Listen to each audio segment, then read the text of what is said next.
Welcome back to Children's Church. I'm so glad to have you here with me. And all this month we've been talking about little guy, big lesson. And today we're talking about David and Goliath. I'm going to read you like the opening from the book so you can find it if you want it. But it's really wordy, so I'm going to give you the condensed version.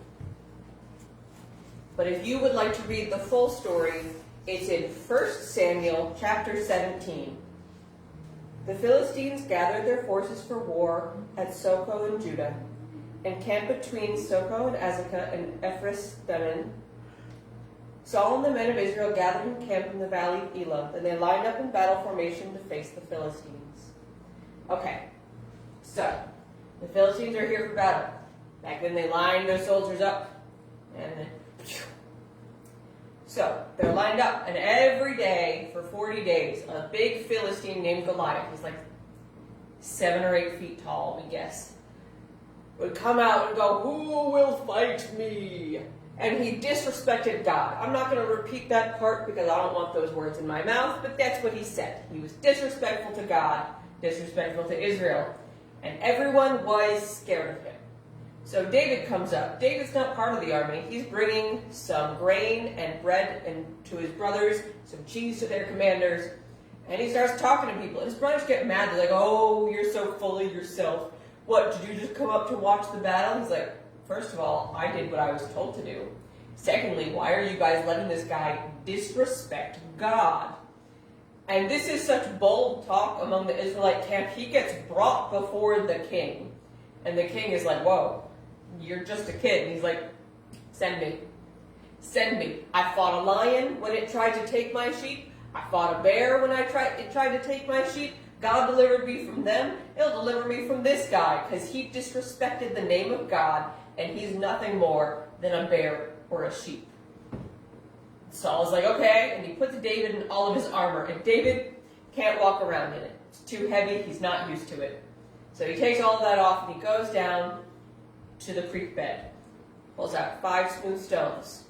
He's got his sling, and he goes up there. He's like 16 years old.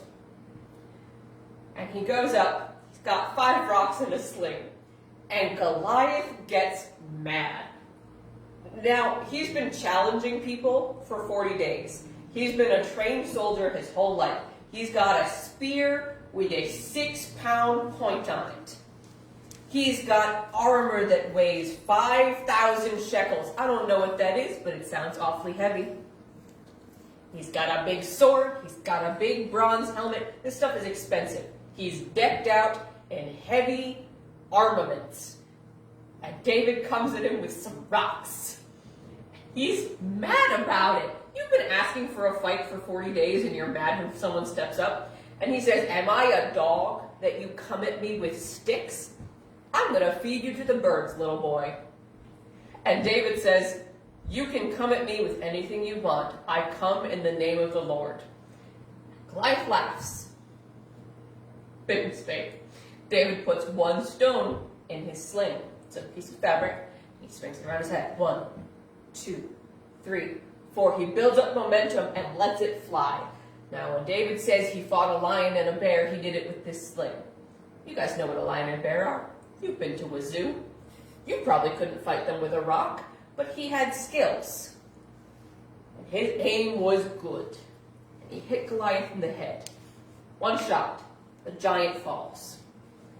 The next part is kind of gross. I'm going to gloss over it. It's okay. You don't need to know that part. Goliath is gone. Out of the picture. And the Philistines don't keep their word. They try to attack Israel anyway. Does it work? No. God is on Israel's side. Of course it doesn't. They chase them down, and David is a hero. He's taken into the court of Saul. Great. Everything's great. What do we take from this story? Several things. 1, if you are sure about what you're doing in God, you are not too young to act. There are way more modern examples of this, but none quite this fantastical. 2, David was sure. People spoke against him, his own brothers, the king, the man he's about to fight. 0 people believed in David. But there's one not a person who did believe in David. David knew he had God at his back. He faced the giant fearlessly with a handful of rocks and his own skill. I do think that matters to the story. David had skills, and he let God use them for a greater purpose.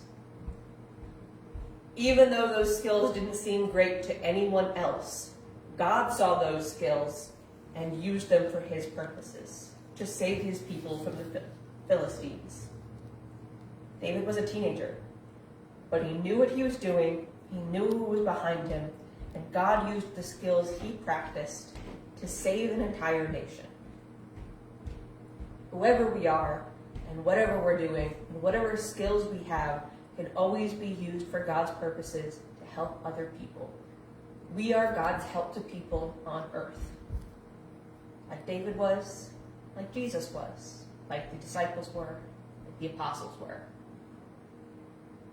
God helps people through prayer and through us. And he can use whatever skills you have to offer him when you step out in faith and offer God your skills to use. Have a wonderful week, guys. I'll be back next week with one last lesson and Little Guy, Big Lesson. And I'll see you guys then. Bye.